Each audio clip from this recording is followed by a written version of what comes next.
Hello everyone, welcome back to my channel. तो कैसे आप सब? आई होप आप सब अच्छे होंगे।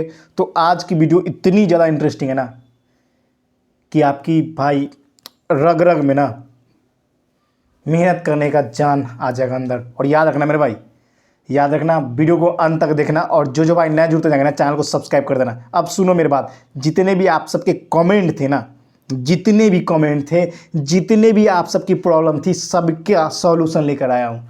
अब देखो, एक भाई का सबसे इंपॉर्टेंट प्रॉब्लम ये सब भाइयों के साथ हो रहा है कि मॉक में स्कोर नहीं बढ़ रहे हैं। पहला प्रॉब्लम, तो पहला प्रॉब्लम का सॉल्यूशन सुनो। सारे को डाउट ले रहा हूँ, कमेंट में जितने आए थे। तो सबसे पहले बात सुनो, मॉक में स्कोर नहीं बढ़ रहा।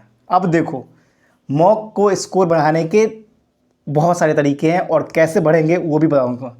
सबसे पहले बात सुनो, देखो आप मॉक टेस्ट लगाते हो, आपके स्कोर कम आते हैं। कभी कभी 100 नंबर आया, किसी 80 भी आ गया, किसी दिन 110 भी आ गए। तो देखो, एक तो होता है कि आपको नहीं आता उस क्वेश्चन के बारे में, उसके बारे में कुछ भी नहीं पता है, आपने तुक्काबाजी खेली जिसके कारण को 70-60 नंबर आ गए, वो अलग चीज़ है। दूसरी नंबर बात पता है क्या गलती क्या होती है? गलती होती है कि आपकी पेशेंस लेवल गैप हो जाता है।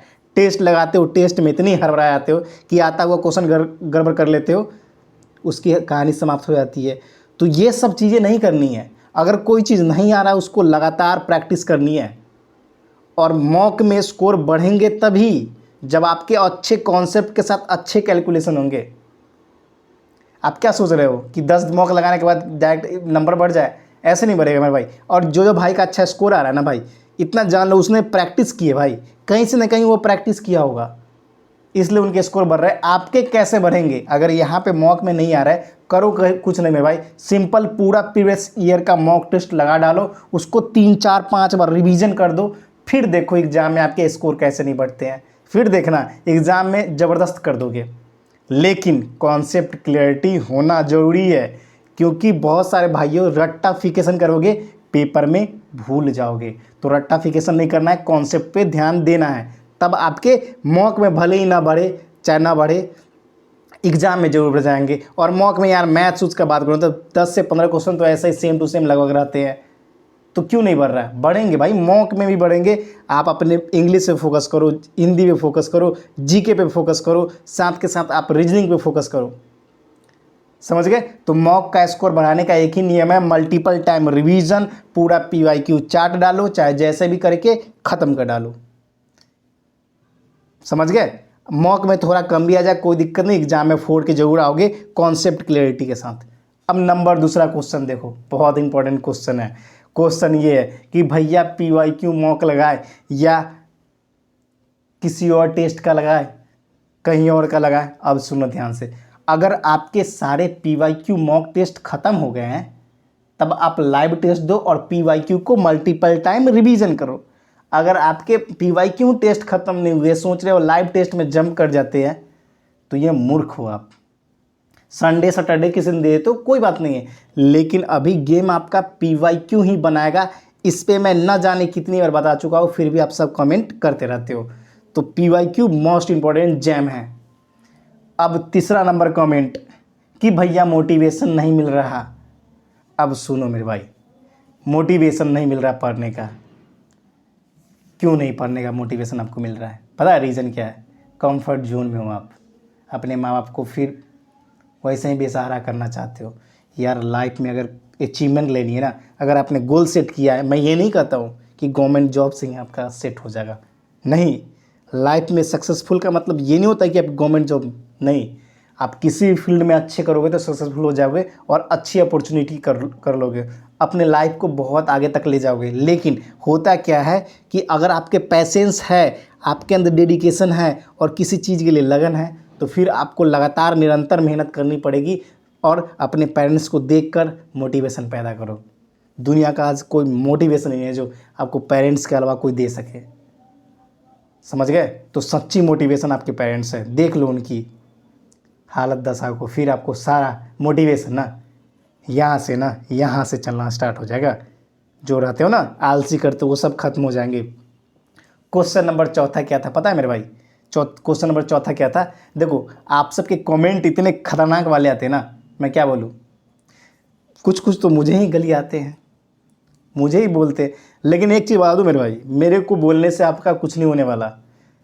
अगर सच में कुछ करना चाहते हो तो कंपटीशन करो, कंपटीशन करो, अपने भाई अपने मॉक स्कोर शेयर करो, कम भी आ रहा है फिर भी शेयर करो, लगातार डेडिकेशन दिखाओ, तभी स्कोर बढ़ेंगे। क्वेश्चन अब डाउट नंबर 4 पता है क्या है? डाउट नंबर 4 क्या है कि पूरा कॉन्सेप्ट पढ़ लिए फिर भी नंबर नहीं बढ़ रहा। पूरा कॉन्सेप्ट पढ़ने से नंबर बढ़ता तो सबके बढ़ जाते, कॉन्सेप्ट तो सेम ही है, प्रैक्टिस कितना है। अगर आपसे कोई पूछ दिया कि 25 का क्यूब कितना होता है तो वो नहीं बता पाओगे, तो यही कैलकुलेशन पे ध्यान दिए हो। ये सारे चीज़ बहुत इंपॉर्टेंट है। क्यूब को मैंने बोला 30 तक आपको याद ही याद करने हैं, कोई रोक ही नहीं सकता उसको। अगर नहीं किए ना, कंपाउंड और सिंपल इंटरेस्ट में सीधा सीधा फंस जाओगे और फिर बोलोगे स्कोर नहीं बढ़ रहा। ऐसे ऐसे कमेंट आ रखे ना, कमेंट देख के आपको हंसी आएगी मेरे भाई, ऐसे ऐसे कमेंट आ रखे हैं। इसलिए बोलता हूँ यार, फर्जी चीज़ पे मत जाओ। मैं बोलता हूँ ना भाई, PYQ अभी जो लगा दिया ना, रिवीजन कर दिया ना, वो जीत जाएगा।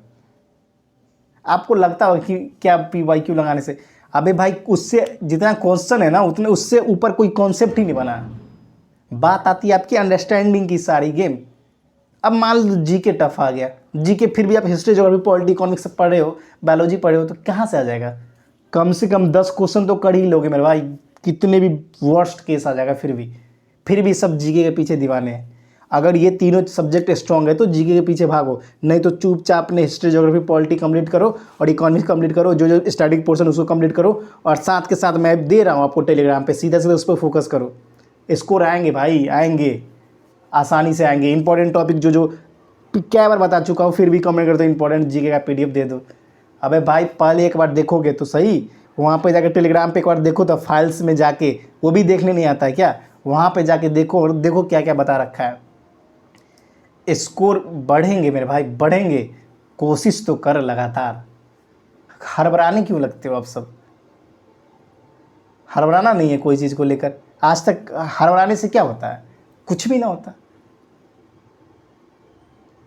एक चीज़ बताऊँ रियल में, और मैं ना सच बोलूँ आप सब के लिए जितना दे रहा हूँ ना भाई, मैं अपना टाइम किल करके आप सबको दे देता हूँ कि चलो भाई कोई बात नहीं, किसी भाई का हेल्प हो जाएगा।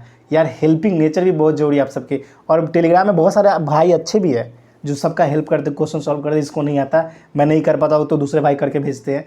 लेकिन एक चीज़ बता दो मेरे भाई, अभी ना फर्जी का टाइम नहीं है, मेहनत करने का टाइम है। और अभी कर लिए ना तो बहुत आगे तक जाओगे।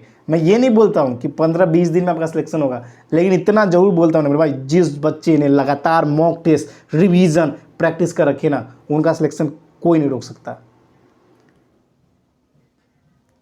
क्वेश्चन 1-2 आएंगे आपको डराने के लिए, कोई फ़र्क नहीं पड़ता। आपके कॉन्सेप्ट इतने ज़बरदस्त होने चाहिए, कैलकुलेशन इतने ज़बरदस्त होने चाहिए कि कोई रोक ही ना पाए उसको। याद रखना मेरे भाई, इस चीज़ पे मत जाना कि पिछली एग्ज़ाम में आपके जो चैप्टर नहीं पूछेगा इस बार नहीं पूछा जाएगा। इसलिए सभी चैप्टरों को बराबर ध्यान दे के चलना। लास्ट टाइम, अभी तो मल्टीपल टाइम PYQ करो, PYQ जैसे ही कंप्लीट होता है फिर रिवीजन करो, लगातार रिवीजन करो, कॉन्सेप्ट को रिवीजन करो। और एग्ज़ाम के अब बचे बहुत कम दिन है, तो ये सब सब्जेक्ट का, जैसे मान लो आपका सिलोगिज्म कमज़ोर है, आपका रैंकिंग कमज़ोर है, कैलेंडर कमज़ोर है, तो उस सब पे भी फोकस कर लो, उसको भी देख लो कि उसका बेसिक कॉन्सेप्ट क्या होता है, एग्ज़ाम में ऐसे सॉल्व कर सको। ये सारे बहुत ही इंपॉर्टेंट पॉइंट है। ये आपको लगेगी नहीं मेरे भाई, लेकिन ये है, रियलिटी है भाई। ज़रूरी नहीं है कि पिछली बार रैंकिंग नहीं है तो इस बार भी नहीं आएगा, ऐसा कोई ज़रूरी नहीं मेरे भाई, क्योंकि पेपर आप नहीं बनाते हो, एग्जामिनर बनाता है। इस चीज़ को समझो। और मेरे भाई एक चीज़ बात दूँ और लास्ट में, हमेशा याद रखना, अगर तिरंगे की कसम खाई है ना तो यहाँ पे डाल लो मेरे भाई, यहाँ पे माइंड में कि जीतना है। आपने आधे ही पढ़े होंगे, लेकिन कोई उसे फ़र्क नहीं पड़ता। सबसे अपने अंदर हिम्मत और कैपेबिलिटी पे ध्यान दो मेरे भाई। कैपेबिलिटी वो सबसे इम्पोर्टेंट चीज़ होता है। ये फ़र्क नहीं पड़ता कि आप 60-70% सिलेबस कंप्लीट किए हो। सबसे इम्पोर्टेंट फ़र्क क्या पड़ता है? पॉजिटिव अप्रोच आपकी जिताएगी आपको। जितने ज़्यादा पॉजिटिव रहोगे उतने ज़्यादा आपकी हेल्प करेगी। और किसी भी सिचुएशन में मत घबराओ, किसी भी सिचुएशन में क्वेश्चन ना हो रहा हो ना सॉल्व, फिर भी डट के रहो, यार करेंगे, कैसे नहीं होगा। 3-4 ना आए छोड़ेंगे, आगे जो क्वेश्चन है उसको तो सॉल्व करेंगे, कि उसी को लेके बैठ जाए कि यार इससे मेरा क्वेश्चन सॉल्व नहीं हो रहा, अब उसको छोड़ देंगे। ऐसे करोगे ना पेपर तो दूर की बात है, कुछ भी क्लियर नहीं कर पाओगे। समझ गए? तो यही सोच के साथ आप आगे बढ़ना, पॉजिटिव थिंकिंग रखना, बस यही नारा है भाई। जितने भाई मेरे से जुड़े ना, मैं भगवान से ये दुआ करता हूँ सारे भाई का सिलेक्शन हो जाए। बस मेहनत करते रहो यार, क्योंकि आपके हाथ में मेहनत ही है जब कोई जिताएगा। और हम सब इतने आसानी से हार मानने वाले भी नहीं हैं, जिद्दी है। सुनियो ना गाना, दिल ये जिद्दी है, तो जिद्दी बनो अपने आप से और अपने लक्ष्य के लिए। जैसे ही प्राप्त करो फिर याद रखना मेरे भाई, जैसे आप सिलेक्शन लोगे ना फिर देखना आपसे जिस चीज़ों को जो आपको जानते भी नहीं वो भी आपको गले लगाएंगे।